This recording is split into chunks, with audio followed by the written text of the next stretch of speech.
Sophia almost cancelled 3 times.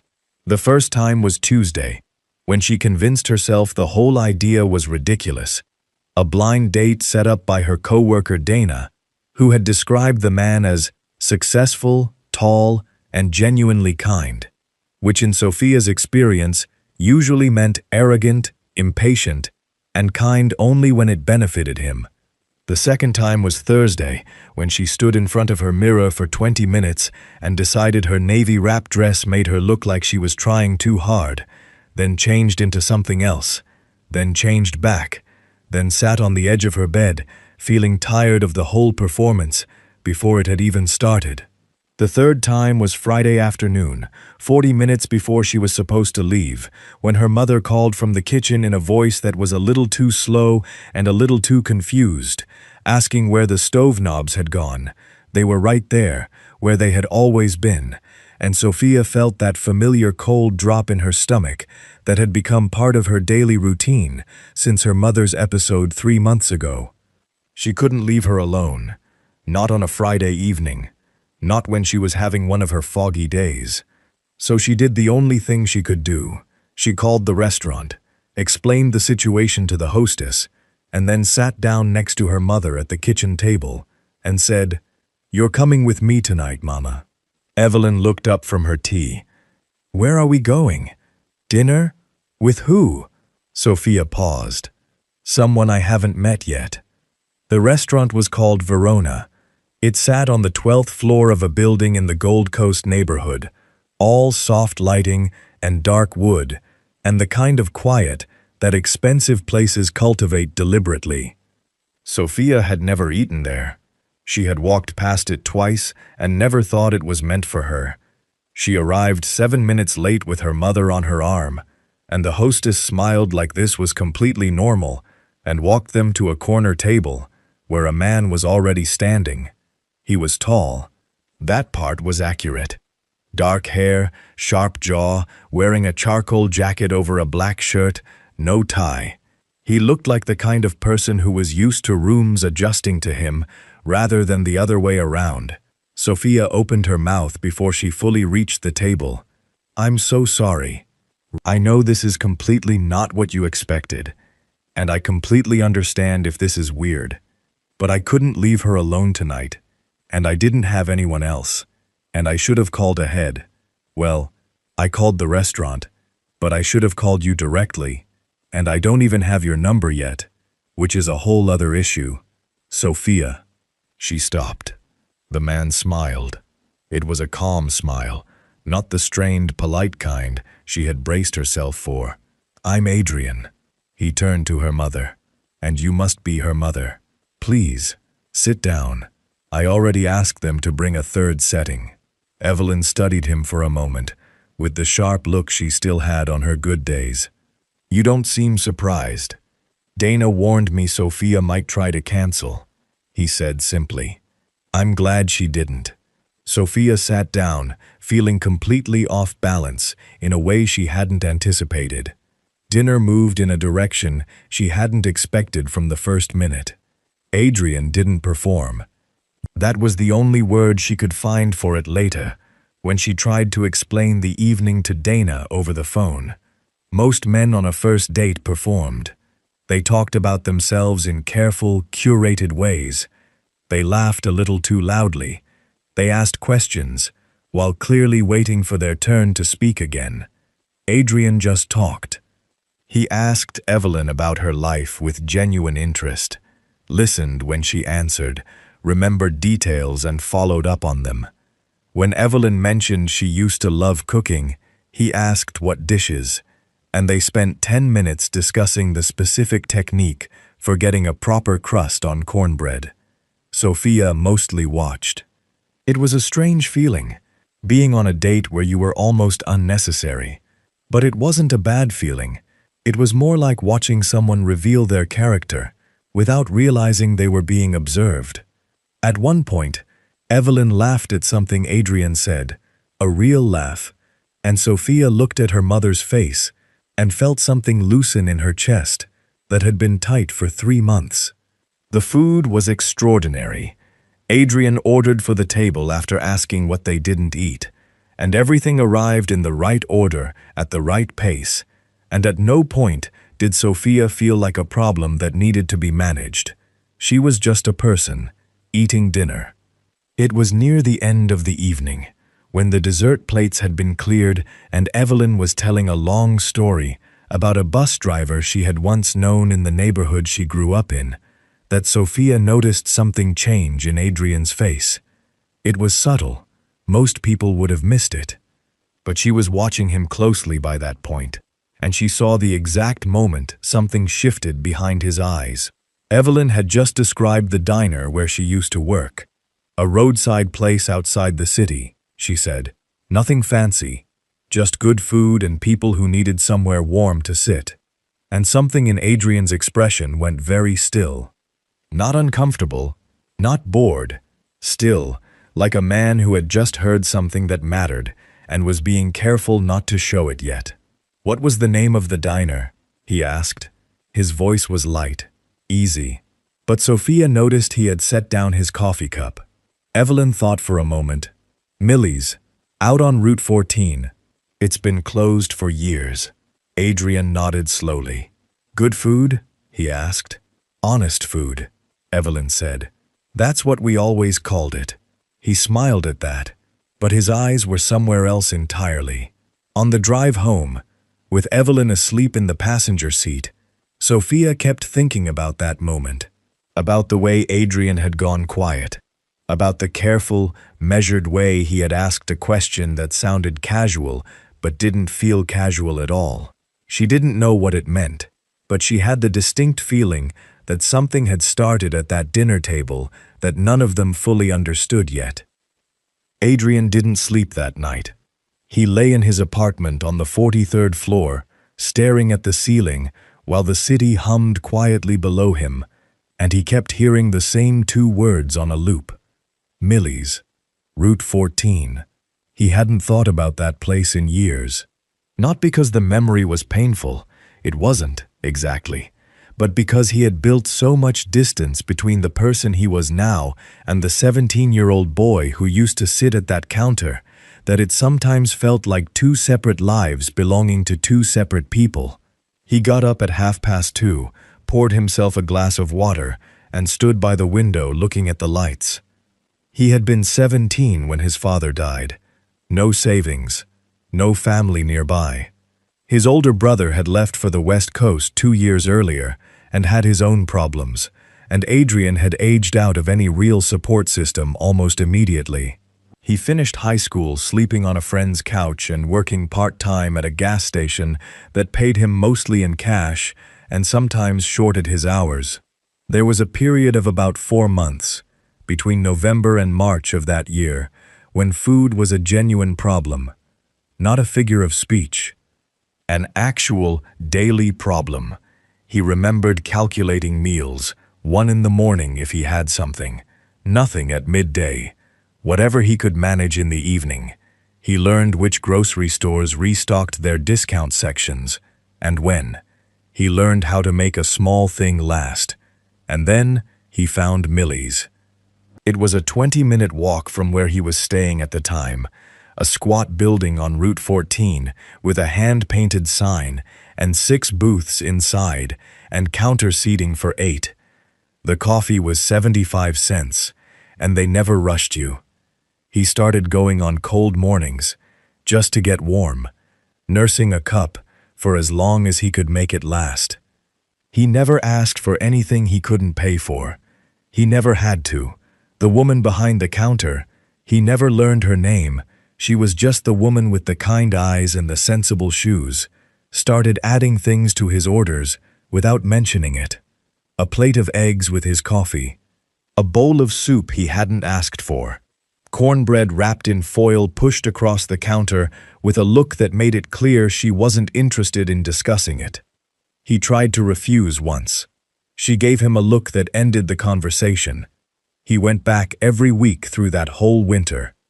Sometimes twice a week, and every time there was food. Never made into a moment, never turned into something he was supposed to feel grateful for in a visible way. Just quietly, consistently there. By spring, he had a better job and a room of his own, and he stopped going as often. He went back once to say thank you, and the place was slammed with a Saturday lunch rush, and she was moving fast between tables, and she just waved at him like he was any regular customer she was glad to see. He never went back after that. He never forgot her either.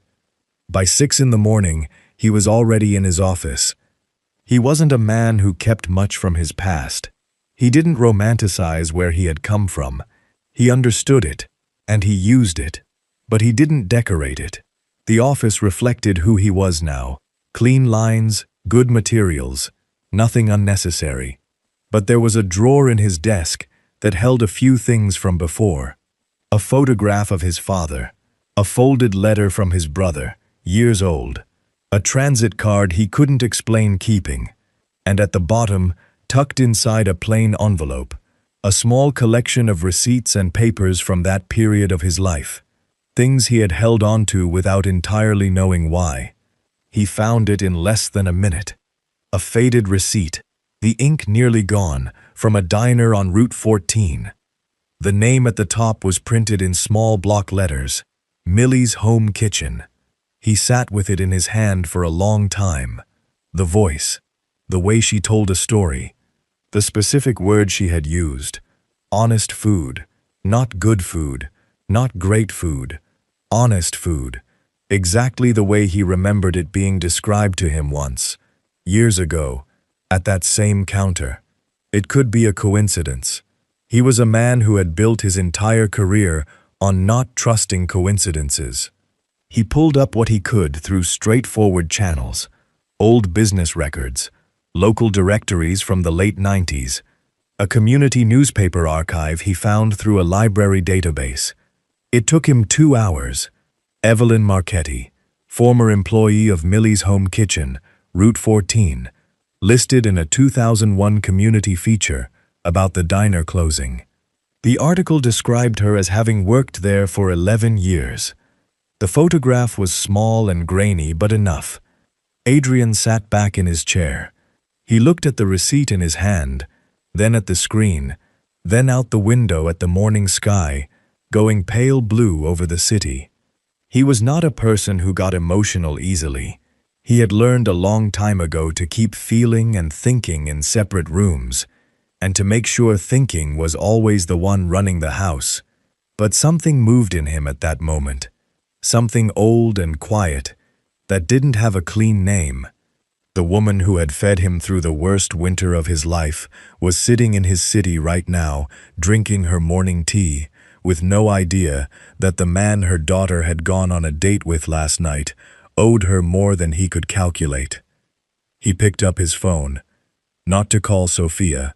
Not yet. He needed to be sure first. Completely sure. And then he would figure out what to do with the truth. Sophia hadn't told her mother much about Adrian. She mentioned him once, briefly, the morning after dinner, that she'd had a decent time, that he seemed like a reasonable person, that she wasn't sure where it was going. And Evelyn had nodded and said nothing, which was unusual for her. Normally she had opinions about everything. The silence felt deliberate. On Saturday morning they went to the Lakeside Community Market, the way they always did. Same time, same route.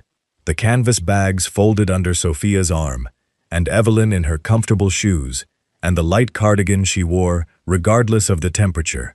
It was their ritual. One of the ones Sophia protected without making a point of it. Some things held the week together, and this was one of them.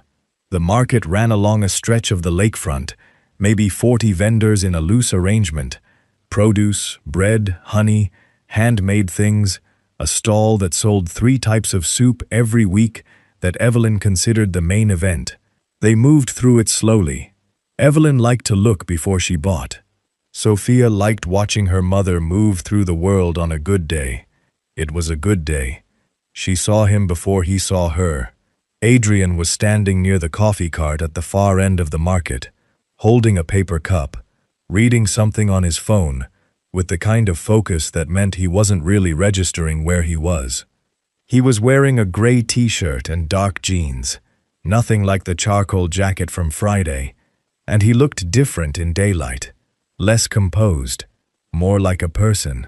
Sophia's first instinct was to steer her mother in the opposite direction. Her second instinct, arriving immediately after, was to be annoyed at her first instinct. She kept walking. He looked up when they were about 10 feet away. She watched recognition cross his face, followed immediately by something that looked like genuine pleasure, which she hadn't fully prepared herself for. Sophia. He glanced at Evelyn. Mrs. Marchetti. Good morning. Evelyn looked at him the way she looked at everything, with complete assessment and no hurry. You live near here? I run sometimes along the lakefront, he said. I saw the market from the path and stopped. He held up the coffee cup. The coffee here is better than anything near my building. It's adequate, Evelyn said, which from her was practically a glowing review. Adrian smiled. It started as 5 minutes and became 2 hours. That was the only way Sophia could explain it afterward. There was no plan, no invitation issued in a formal way.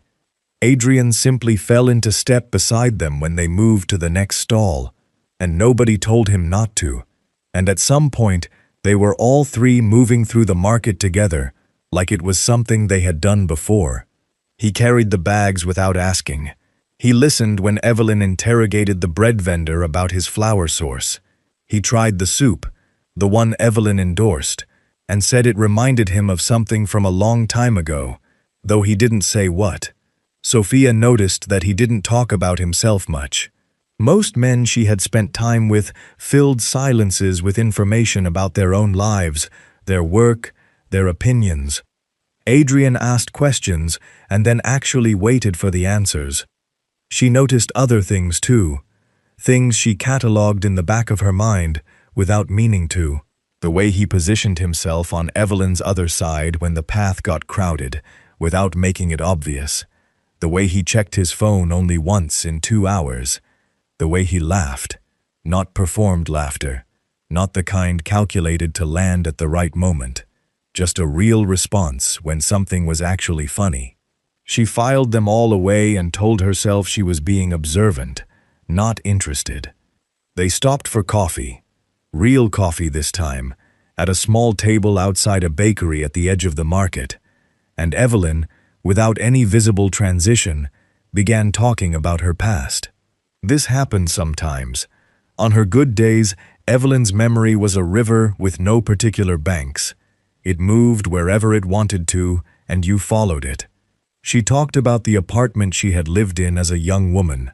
She talked about Sophia's father, briefly and without sadness, the way you mention someone who has been gone long enough that the grief has turned into something more like weather, always present, but no longer a storm.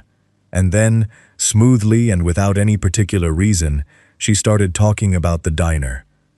I worked there 11 years, she said, wrapping both hands around her cup. People think that kind of work is small, standing on your feet all day, taking orders. But I knew every regular by name. I knew who took sugar and who didn't, who was having a hard week and who needed to just sit quietly for a while. Sophia watched Adrian.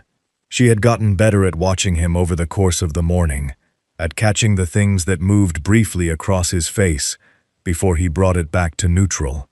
Right now his expression was careful, attentive in a way that went beyond polite. The diner was on Route 14, Evelyn continued, outside the city, closed in 2001. I was there till the last day. She paused. I still think about some of those customers. You'd be surprised how much you can know about a person from how they sit at a counter. I imagine you saw all kinds of people, Adrian said. His voice was steady, but he had stopped drinking his coffee. All kinds, Evelyn agreed. A lot of them just needed somewhere to land for a while. A short silence settled at the table. Sophia looked at Adrian. He was looking at Evelyn with an expression she couldn't name. Something careful and old and quiet all at once. You gave that to them, he said. More than you probably know. Evelyn waved her hand. I just did my job. Adrian nodded slowly and said nothing else. But Sophia had seen his jaw tighten, just slightly, just for a second, and she knew, without knowing how she knew, that his interest in her mother had nothing to do with being polite. Adrian drove out of the city on a Tuesday. He told his assistant he had a personal matter to handle and would be unreachable until the afternoon. He didn't explain further. He wasn't someone who owed explanations, and his assistant had worked with him long enough to know that asking follow-up questions was a waste of both their time. The drive was about 50 minutes on a clear morning, the skyline shrinking in his rearview mirror until it disappeared entirely, and the road opened into the kind of flat, quiet landscape that Chicago's outskirts produced. Gas stations, storage facilities, stretches of nothing in particular, and then small towns that appeared and passed before you fully registered them. He had made this drive exactly once before, and that was in the other direction, at 17, on a bus with a duffel bag and $40 and no clear plan. He didn't let himself think too much about that on the way out. He was going to confirm something, not feel something. Those were different trips. Route 14 looked the way most things from childhood looked when you returned to them as an adult. Smaller, quieter, slightly faded at the edges. The road itself was fine, but the businesses along it had thinned out over the decades. A tire shop, a farm supply store, a church with a hand-lettered sign out front, and then the building. He almost missed it. The sign was gone, and the windows were papered over from the inside, and the parking lot had developed a serious crack, running diagonally across most of it. But the shape was right. The low roofline, the side entrance, the overhang above the door that had once kept the rain off people waiting to get inside. He pulled in and sat in the car for a moment. Then he got out. There was a woman sweeping the front step of the tire shop next door. She was somewhere in her 70s, working at her own pace, and she glanced at him with the particular expression of small-town people assessing strangers. Not unfriendly, just measuring. Adrian walked over and introduced himself. He said he used to come to the diner as a teenager and was curious about what had happened to it. The woman leaned on her broom. Her name was Carol. She had worked at Millie's for 6 years before it closed, she said, and now her son ran the tire shop, and she helped out when she felt like it. "You're too young to remember Millie herself," Carol said, studying him. "Millie retired in '94. Sold the place to a couple who ran it another 7 years. That's when most of the good staff was there. I came in around 1998, Adrian said. Winter months mostly. There was a woman who worked the counter. Evelyn, Carol said immediately. The name landed in the air between them. Yes, Adrian said. Carol's expression shifted into something warmer. Everyone remembers Evelyn. She was the best thing about that place in its last years. Good worker, but more than that, she actually cared. You could tell the difference, you know? Some people do a job and some people show up. She shook her head. Evelyn showed up. Adrian kept his voice even. Do you remember anything specific about her? How she was with customers? Carol gave him a long look, like she was trying to figure out exactly what kind of question that was. She had a thing about the young ones, Carol said finally. Teenagers, young adults, who came in looking like they hadn't eaten properly. She never made a production of it. She'd just add things, put a plate down and move on before they could argue with her. She paused. I asked her about it once. She said she'd been hungry herself when she was young, and she remembered how it felt to have someone see you. Adrian said nothing. I don't know how many kids she helped over the years, Carol continued. She never kept track. That wasn't the point for her. She just did it because it needed doing. He nodded slowly. You were one of them, Carol said. It wasn't a question. Yes, he said. Carol studied him for another moment. His jacket, his car, the way he carried himself, and something in her face settled into quiet satisfaction. Good, she said simply. I'm glad you turned out all right." He sat in his car for a long time after that. The truth of it had been there since Friday night, building with each piece of information he collected, but something about hearing Carol say Evelyn's name that quickly, without hesitation, with that immediate warmth, made it completely real, in a way the documents and the records hadn't. He thought about what Carol had said. She'd been hungry herself when she was young, and she remembered how it felt to have someone see you. That was it. That was the whole thing. It wasn't charity in the way he had understood the word growing up, something dispensed from a distance, with conditions attached and discomfort built in. What Evelyn had done was simpler and harder than that. She had just refused to look away. He thought about the winter he had spent going in and out of that diner. He thought about the specific warmth of the place, the coffee, the food appearing without ceremony. He thought about what that period might have become without that anchor. He had built his career partly on discipline and partly on the belief that no position was permanent, that things could always change, that a bad situation contained the seeds of a different one if you kept moving. He had believed that at 17 because he had to. But belief is easier to maintain when someone has quietly decided to make sure you eat. He started the car. He still had to figure out how to handle this, what to say, when to say it, how to do it in a way that honored what she had done, without making it into something uncomfortable for either of them. But the investigation was over. He knew exactly who Evelyn Marchetti was. And he understood, clearly and completely, that she had no idea what she had done. Adrian planned it carefully, not in a calculated way, not the way he planned business meetings or structured difficult conversations for maximum effect, more like the way you approach something fragile. Slowly, with both hands visible, making sure nothing gets broken in the handling. He called Sophia on Wednesday evening. She picked up after 3 rings, which he had learned meant she was at home, but doing something else simultaneously, probably cooking, based on the faint background sounds. "There's a botanical garden on the north side," he said. "The Lakewood. They have a weekend exhibition running through Sunday. I thought the 3 of us might go Saturday afternoon if your mother is feeling up to it." A short pause. "The 3 of us," Sophia repeated. "If that works." Another pause, this one different in quality. Not suspicious exactly, more like she was rearranging something in her mind. "She'd like that," Sophia said finally. "She hasn't been anywhere green in a while." "Good. I'll pick you both up at 2. He hung up before she could ask why, which was intentional. The Lakewood Botanical Garden was extraordinary in late spring. Adrian had been there once before, for a fundraising event, moving through it quickly in a crowd, without really seeing it. On Saturday it was different.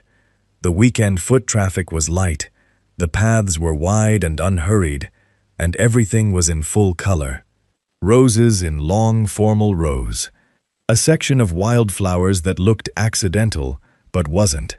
A greenhouse full of things that had no business surviving a Chicago winter, but had been convinced otherwise. Evelyn moved through it the way she moved through the market. Slowly, with complete attention. She stopped at things that interested her and ignored the rest. She didn't perform enjoyment, she just had it. And watching her, Adrian thought that was probably the rarest quality in a person. Sophia walked beside her mother with one hand loosely at her elbow, a habit so natural she probably didn't notice she was doing it. They spent an hour just walking. There was a bench near the rose garden, set slightly apart from the main path, facing a wide bed of deep red blooms. Evelyn sat down with a small sound of relief.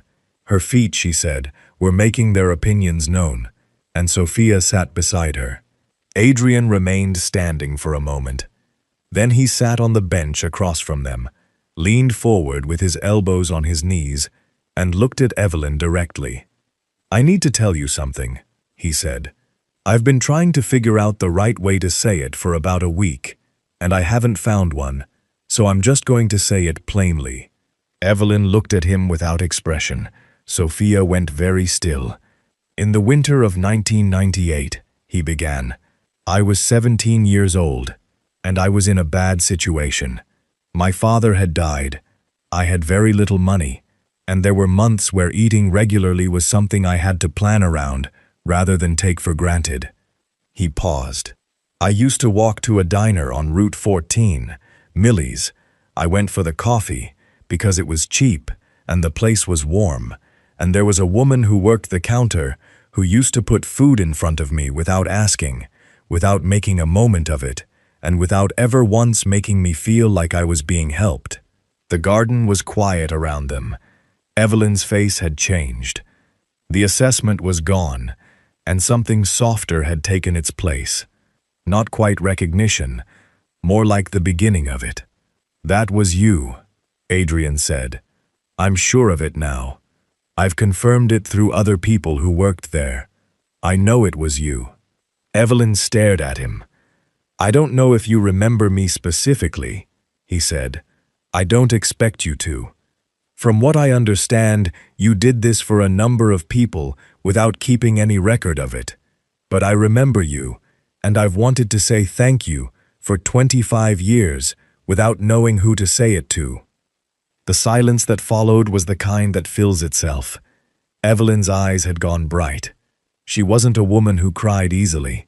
Sophia had told him that, without knowing she was telling him anything useful, but her jaw had tightened, and she was looking at him with an expression he couldn't fully read. "I just fed people," she said finally. Her voice was steady but careful. "I know that's how you saw it," Adrian said, "but I want you to understand what it was from the other side. You gave me somewhere to land during the worst period of my life. I kept going, partly because of that. I don't know what version of me exists without those months, and without that counter, and without someone deciding I was worth feeding." Evelyn pressed her lips together. "You were just a boy," she said quietly. "Yes." She looked at him for a long moment. Then she reached out and put her hand over his, a firm, brief gesture, the kind that doesn't ask for anything back.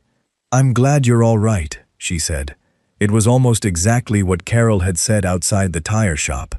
Adrian thought that was probably not a coincidence. Sophia had not said a single word. She had sat completely still through the whole thing, and now she was looking at her mother's hand on Adrian's, and her expression was doing several things at once that she clearly wasn't trying to manage. She had spent 3 months watching her mother slow down, watching the fog come and go, carrying the quiet weight of being the only person in the room who understood what was happening and what it might mean. And here was this man she had almost canceled on 3 times, sitting in a garden telling her mother that she had changed the direction of his life, that she had mattered, deeply and specifically, to someone who had gone on to build something real. Sophia looked away at the roses for a moment. When she looked back, her eyes were dry, but her face was open in a way it hadn't been before. She didn't say anything. She didn't need to. The week after the botanical garden was different. Sophia couldn't have pointed to a single moment where something shifted. It wasn't like that. It was more like the way a room changes when someone opens a window. Nothing dramatic, just a new quality to the air. Adrian texted on Monday morning. Nothing significant. He had seen a bakery near her workplace that apparently made exceptional cornbread and thought Evelyn might appreciate a loaf. He asked if it was all right to drop it off. Sophia said yes before she finished reading the message. She told herself it was because her mother would enjoy it. They had lunch on Tuesday. Adrian showed up at the restaurant where Sophia worked. Not as a customer, he was careful about that. He waited outside and texted when he arrived, and they walked to a small Italian place 2 blocks away that Sophia had passed 100 times without going in. It was good. The food was simple, and the room was loud enough that you had to lean in slightly to hear the other person, which created an accidental intimacy that Sophia noticed and didn't mention. They talked for an hour and 20 minutes. She learned things she hadn't known. that he had taught himself to cook during the period after his father died because it was cheaper than buying prepared food and had ended up genuinely enjoying it, that he had a younger dog named after a street in the neighborhood where he grew up. The dog was currently being walked by his building's doorman because Adrian's schedule made him feel consistently guilty, that he read history, specifically economic history, the kind most people found dry, and could discuss it with the specific enthusiasm of someone who found the subject genuinely fascinating rather than impressive sounding. He learned things too. That Sophia had wanted to study nutrition in college and had partially completed a degree before her mother got sick the first time and money and logistics had rearranged her plans. That she had never entirely let go of the idea and still read about it in her spare time. That she was funnier than she let most people see, with a dry, quick humor that surfaced when she felt comfortable and disappeared when she didn't. By the time they walked back to the restaurant, she was running 4 minutes late and didn't particularly mind. Thursday was different. Adrian had mentioned, without framing it as an invitation, that he ran a small community initiative on the west side, a kitchen and resource space that operated 3 days a week, staffed mostly by volunteers. He hadn't elaborated. Sophia had asked a question, and he had answered it, and somehow by the end of the conversation, she had said she'd like to see it sometime. Sometime turned out to be Thursday afternoon. The space was in a converted storefront, clean and functional, with long tables and a commercial kitchen visible through a service window. There were about 12 volunteers moving through it when they arrived, and the atmosphere was the particular kind of busy that happens when people know what they're doing and why they're doing it. Adrian moved through it quietly. He knew every volunteer by name. He asked specific questions, not how's everything going, but real questions, about a supplier issue one person had mentioned the week before, about whether the scheduling problem had been sorted out, about a family that had been coming in regularly. He listened to the answers and followed up. He didn't perform any of it. Nobody was watching him perform. That was the thing Sophia kept coming back to as she stood near the kitchen doorway. He was the same here as he was at dinner, as he was at the market, as he was at the garden. She had met men who were generous in public and different in private. She understood that distinction very well. This wasn't that. On the drive back, she was quieter than usual. "You've been running this for how long?" she asked. 6 years. Why? He thought about it for a moment, which she appreciated. He didn't have the answer ready. "Because I know what it's like to need somewhere like this and not have it," he said. "And I was in a position to build one." Sophia looked out the window. "Most people in your position don't," she said. "Some do," he said. "I just don't know why I'd do anything else with it." Evelyn had opinions. She delivered them on Friday evening while Sophia was making dinner, in the way she delivered most important things, casually, without looking up from what she was doing, as if the words were incidental. "You keep waiting for him to show you something bad," Evelyn said. Sophia stirred the pot without responding. "He's not going to," her mother continued. "Some people are just what they appear to be. You're allowed to let that be true." "I'm not waiting for anything," Sophia said. Evelyn made a sound that covered a great deal of ground without using any words. "You do this," her mother said. "You stand at the edge of things and look in and decide it's probably safer outside. You've been doing it since you were 19.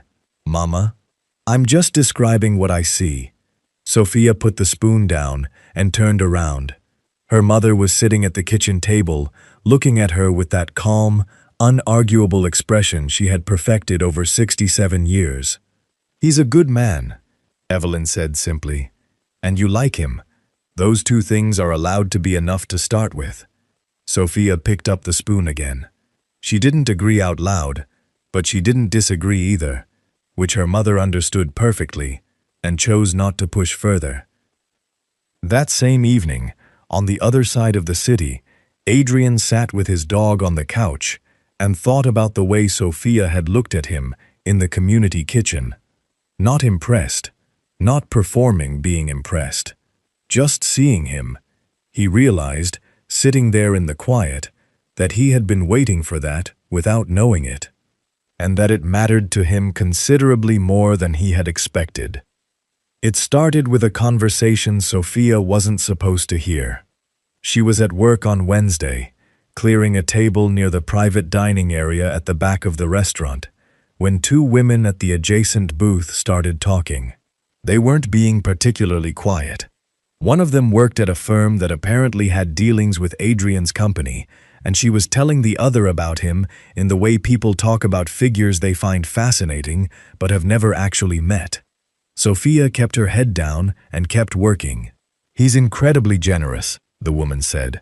"Community projects, charitable foundations, anonymous donations. Apparently, there's a list of causes he funds that nobody even knows about publicly." "That's admirable," the other said. "It is. But someone at the office said it all traces back to some personal thing, a guilt thing almost. Like he's spending his whole life paying back a debt he feels he owes." Sophia set a glass down carefully.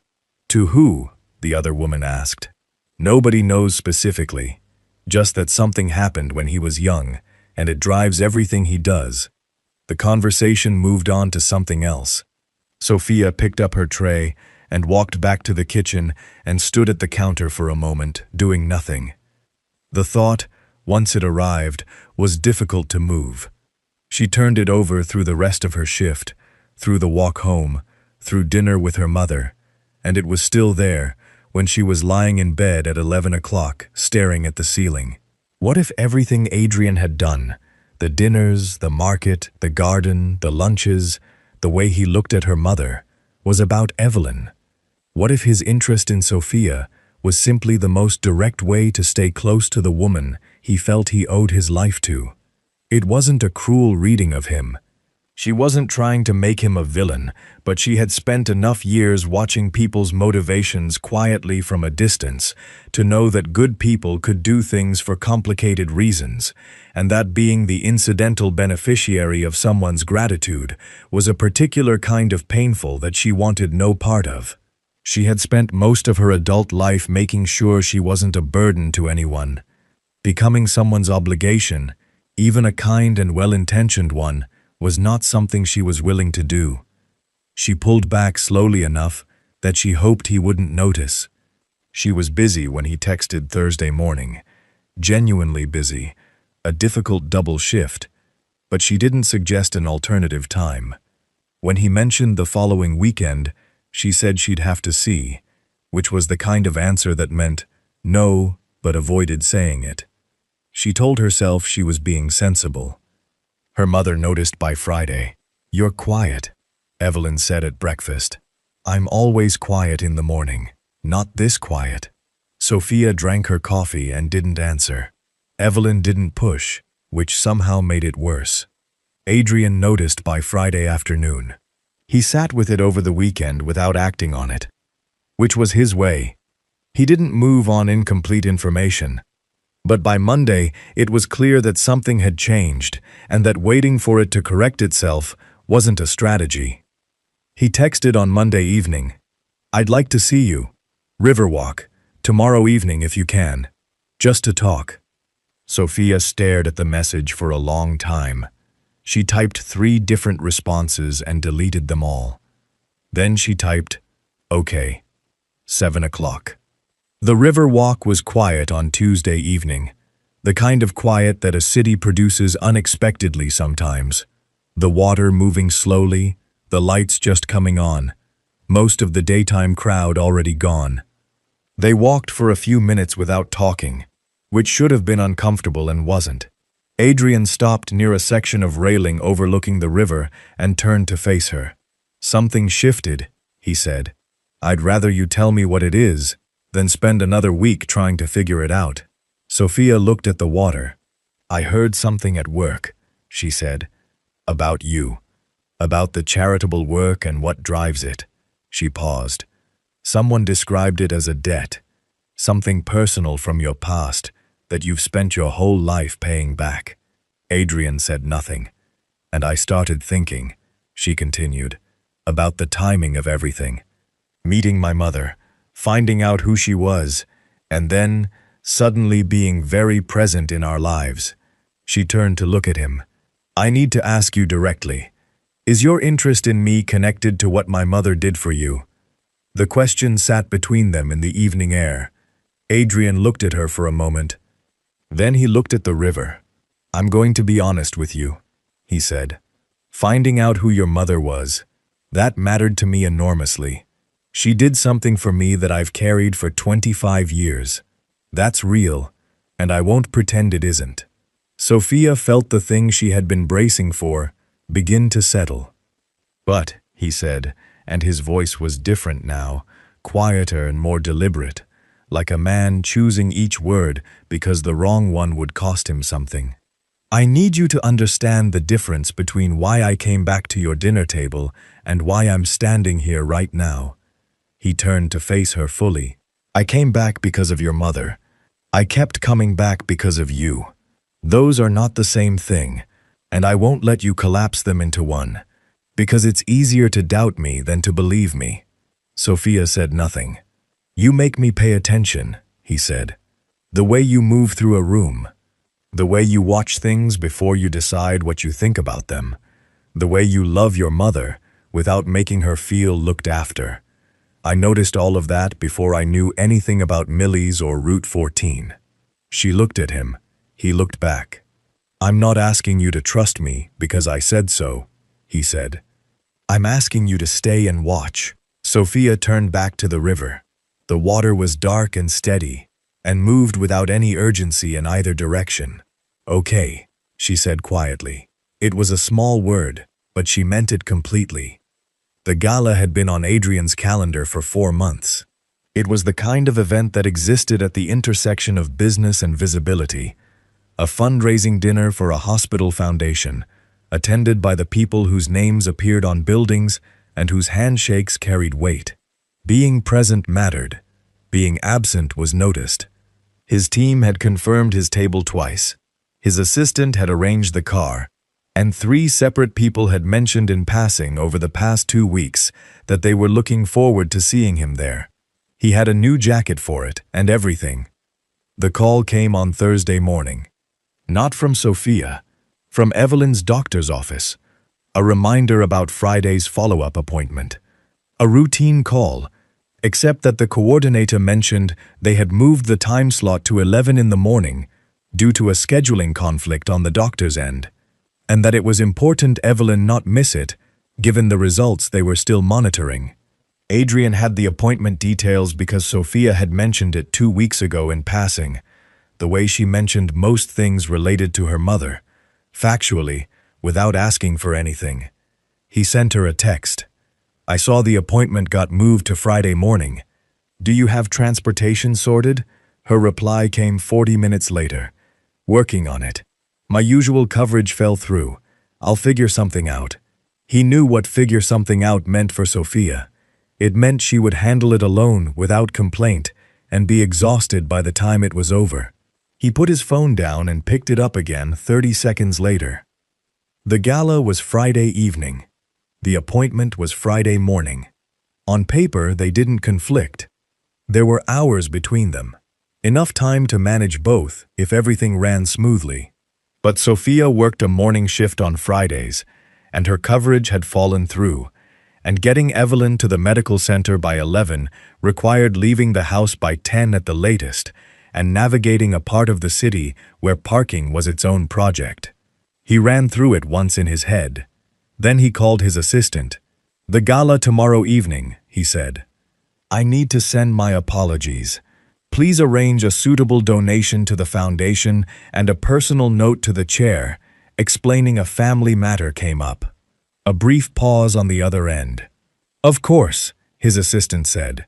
I'll handle it. He hung up and called Sophia. She answered on the second ring. I want to drive you both tomorrow morning, he said. I'll be there at 9:30. That gives us time to park and get settled before the appointment. Silence. Adrian, the gala is handled, he said, before she could get there. It's not a negotiation, Sophia. I want to be there. Another silence. This one different. "You had that event for months," she said. "I did. Those people expect you. They'll manage." She didn't say anything for a moment. "Why?" she said finally. And it wasn't a rhetorical question. She genuinely wanted to know. "Because your mother has a medical appointment and you need someone in your corner tomorrow," he said simply. "That's the whole reason." He heard her exhale. "Okay," she said quietly. 9:30. He arrived at 9:25. Evelyn was already ready, sitting in the kitchen in her good coat, with her handbag on her lap, which told him she took the appointment seriously, even if she hadn't said so. She looked at him when he came in and gave him a single nod that communicated several things at once. Sophia was moving through the apartment in the efficient, slightly tense way she moved when she was managing anxiety by staying busy, checking her bag, checking her mother's bag, checking things she had already checked. She was wearing her work clothes because she had an afternoon shift and was planning to go directly from the appointment. Adrian said good morning to both of them and asked if anyone needed coffee before they left. Evelyn said yes. Sophia said they didn't have time. Evelyn said there was always time for coffee. Adrian made coffee. The tension in Sophia's shoulders dropped approximately half an inch.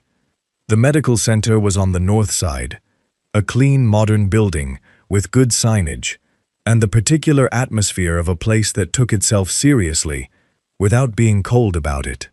They checked Evelyn in and found seats in the waiting area, the three of them arranged in a row with Evelyn in the middle. Evelyn read a magazine. Sophia sat with her hands folded in her lap and her eyes on the door. Adrian brought her a cup of water from the dispenser near the reception desk without being asked and sat back down. "She's going to be fine," he said quietly. "You don't know that." "No," he agreed. "But worrying in advance doesn't change the result." Sophia looked at him sideways. "That's easy to say." "It is," he said. "I say it anyway." Despite everything, the corner of her mouth moved. The appointment took 40 minutes. The doctor was measured and clear, and the news was good. The markers they had been watching had stabilized. The adjusted medication was doing what it was supposed to do, and the next follow-up could be pushed to 3 months rather than 6 weeks. Evelyn received this information with the composure of a woman who had already decided not to catastrophize and was pleased to find that decision validated. Sophia received it with a long, slow exhale and her eyes going bright for just a moment before she pulled herself back together. In the corridor afterward, while Evelyn stopped to ask the coordinator a question, Sophia turned to Adrian. She didn't say anything immediately. She just looked at him. Really looked, the way she had in the community kitchen, without any of the usual careful distance. "You canceled a 4-month commitment," she said. "Yes. For us?" "Yes." She looked at him for another moment. "Thank you," she said. The words were simple, but the weight behind them wasn't. Adrian nodded. Evelyn reappeared at Sophia's elbow, handbag over her arm, looking satisfied. "Good news," she announced. "Now someone promised me coffee, and I'd like to collect." Adrian held the door open. "There's a place 2 blocks over," he said. "Good coffee, honest food." Evelyn walked through the door looking pleased. Sophia followed, and as she passed him, she did something she hadn't done before. She reached out briefly and touched his arm. Just her hand, just a second, and then kept walking. It was the smallest gesture. It landed like a Jaws answer to a question he'd been waiting on for weeks. 3 weeks passed, the way good things sometimes do. Quickly, without you noticing, until you look back and realize how much ground you covered. Sophia stopped waiting for something to go wrong.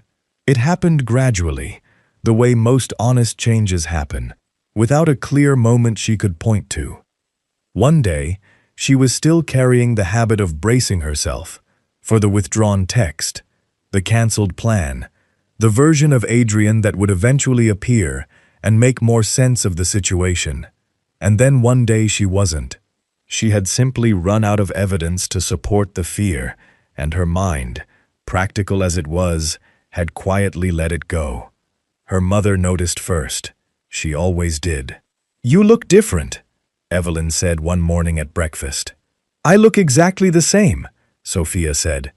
"You look like someone who slept properly," Evelyn said. "It's been a while." It was a Saturday in late spring, when Adrian asked if she wanted to walk. No restaurant, no occasion, no plan attached to it. Just a walk along the lakeshore, he said, if she felt like it. Sophia said yes, and they drove to the park that ran along the water's edge on the south end, Chicago Lakeshore Park, long and flat and open, with the city behind them and the lake spreading out ahead in the particular shade of blue-green that it only produced on clear days.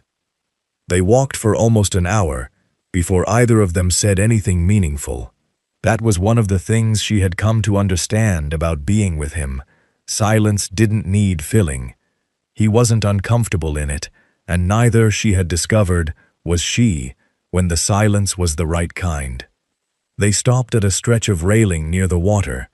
The lake moved in small, unhurried waves, and the afternoon light was the long, golden kind that late spring produced before it hardened into summer. There were families further down the path, a man with a bicycle, two children chasing something Sophia couldn't identify. "I want to say something," Adrian said. Sophia turned to look at him.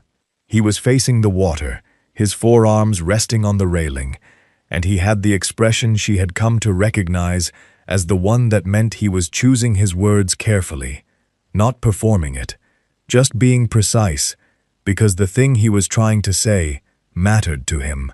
"When all of this started," he said, "I wasn't looking for anything. I agreed to a blind date because Dana is persuasive, and I didn't have a good enough reason to say no." He paused.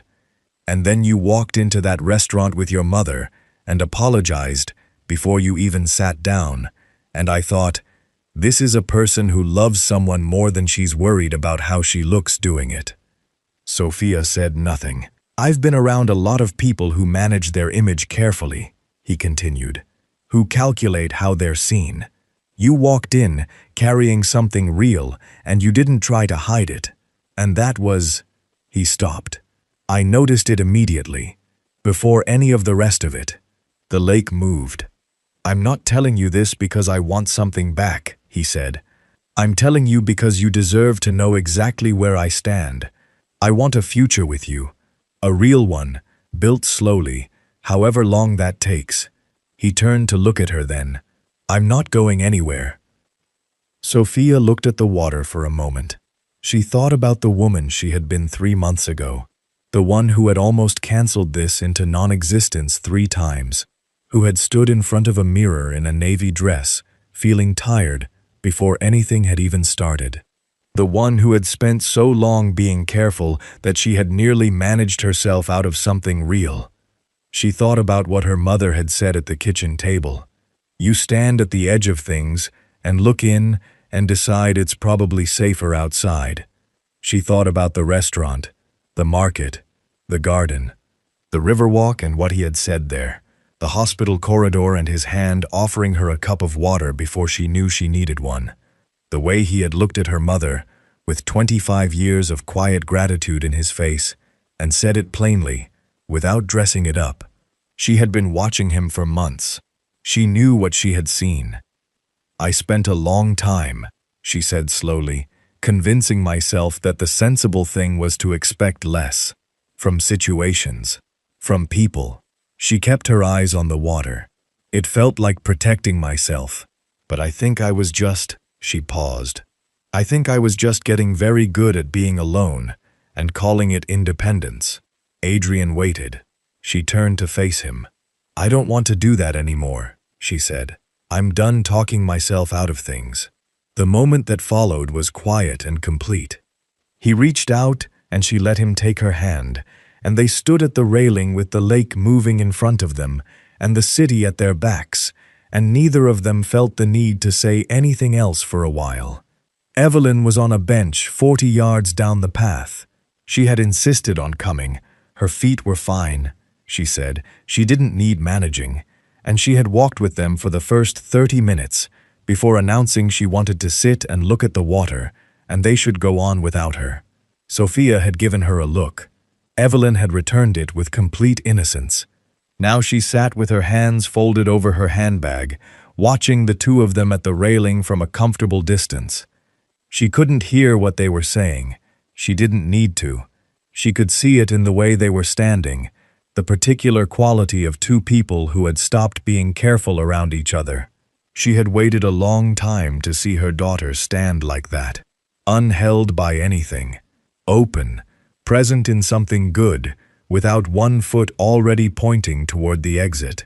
She looked out at the lake and felt something settle in her chest that had been shifting for months, a mother's specific worry, the kind that doesn't announce itself but never fully goes quiet. It was quiet now. They walked back to her bench 20 minutes later, the three of them falling into step together the way they had at the market that first time, naturally and without arrangement. "Well?" Evelyn said, looking between them. "Well," Sophia said. Evelyn looked at Adrian. "You'll come for dinner Sunday," she said. It was not a question. "Yes," he said. "Good." She stood up, smoothed her coat, and took Sophia's arm. "I'm making cornbread." Adrian smiled. "Honest food," he said. Evelyn glanced at him sideways with a look that held warmth and recognition and something that had been building since a Friday evening in a restaurant when a young man had asked a gentle question about a diner on Route 14. "Exactly," she said. They walked back along the lakeshore together, the city bright ahead of them and the water calm beside them, moving toward a Sunday dinner and whatever came after, unhurried, unguarded, and entirely sure of the ground beneath their feet.